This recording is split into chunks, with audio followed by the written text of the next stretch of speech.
This is part one of a multi-part series where we learn about the Maroon culture. This as is told by a Moore Town Maroon council member. There is no form of editing that's taking place. So what it is that you will be seeing and listening is all unfiltered.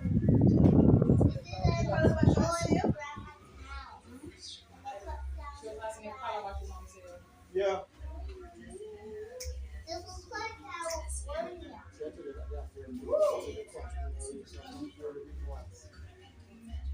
Come here, Tina. Let me show you something. What do you think that is? Bull. This is a cow heart. The cow is the mother one, right? Yeah, The and bull. the bull is the male. What's the history of Nanny of Maroon Town? The history? Like how it came about? You see, the question is kind of vague. You Okay. gotta be a little bit more specific. Alright, fine. So in terms You're a of little bit too vague. Be more precise with me. okay. Me, don't hit everybody because me don't know who you are fighting. Alright, so I'm say this now. Rare images of Moore Town. This what Moore Town look like. See the years, see the day there? That was Moore Town that time.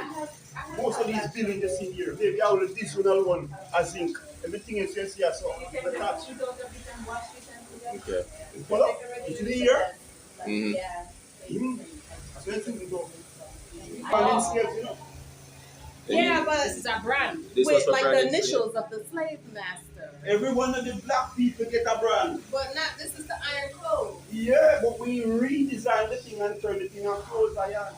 Oh, That's why they use the brand. like how they You do better the believe it. cows. Oh my god. Like how they do the cows. What is your brand? Every individual. What is your brand? It's the same brand. It's the same thing. No, it's a gig. Turn around. It's a gig.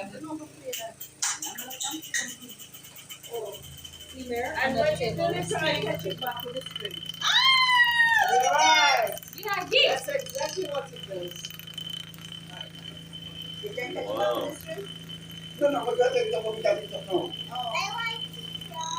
That's when you have to let it stop.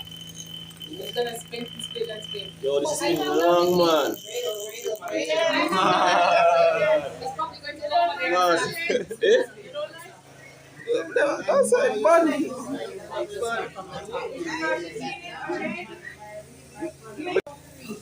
It's so much different when you tell me about the history. Yeah, man. That's a cartel code.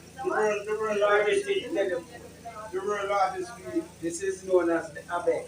Bang. What's the name? So this is used to community. Yeah? When this is being blown, whatever comes from it is codified. Which means only Maroon people alone can know what it says. Yeah? So even from Moore Town here to a compound down in St. You don't need to blow this more than once. Really? If you blow this more than once, then it's for different reasons. Yes. So once this is being blown here, like I said, it's Maroon people alone can know. As the Maroon warriors would have been strategically placed across the mountain of spirit. So when this is being blown here, then the listener on the mountain when he hears, he knows what he says. So he picks and he blows. Because this instrument is of various names. They are bell, they are kete, they are bra for the side blown hand, the talking hand, the telephone. You get what I mean? So at that point it is known as the side blown hand. As each Maroon warrior group carries what? Various, which derive from esoteric African languages, cultures, spiritualities, guerrilla warfare tactics, and all that it entails to be who we are today, which is known as Maroon. We are from various tribes from across Africa, mainly Western and Central Africa. Speaking of Ghana, speaking of Nigeria, speaking of Sierra Leone, speaking of Ivory Coast, speaking of Benin, speaking of Togo, speaking of Congo. So these are some of the main tribes that would have been here. And of course, they would have been here through the colonization of, the North Atlantic slave trade. However, Nanny would have been here mainly under the colonization of the British. They would have escaped before being handed over to the slave owners, which means that specific voyage that Nanny would have been on, they would have packed them from Fort Cromartie, the gate of no return in Western Ghana, for the North Atlantic slave trade, where they would have offloaded slaves to North America, Haiti, and of course the rest came to Jamaica. None of them never make it. None of them run drum ship. Britain would have archived in their historical archive what is known as shipwrecks. That's how Nanny and some people escape. Which means Nanny and the people that escaped had never been on any plantation as slaves. The only time they set foot on slave plantation that when them have a burn that, raid and burn and free slave Africans. Yeah? They would have escaped en route to Port and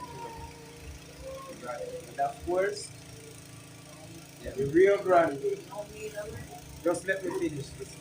The Rio Grande separates the Blue and John Crow Mountains, which means they would have initially settled in the Blue Mountains, which there are two main communities that they would have settled.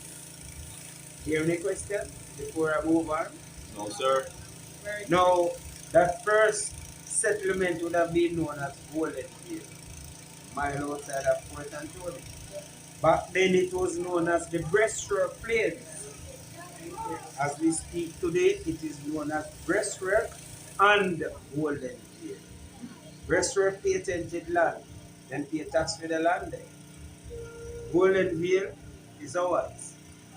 As we speak, Maroon autonomous land. So they would have settled in Golden Hill, which they would have settled and would have been living their normal lives. Golden Veil Plains is being overlooked by two mountains, various mountains, but there are two main mountains, Watch Hill and Pumpkin Hill. Pumpkin Hill is where they would have planted their farm produce, and of course, Watch Hill is where they would have stayed and watched the coastal areas, which is Port Antonio and beyond, and the rest of the Rio Grande Valley.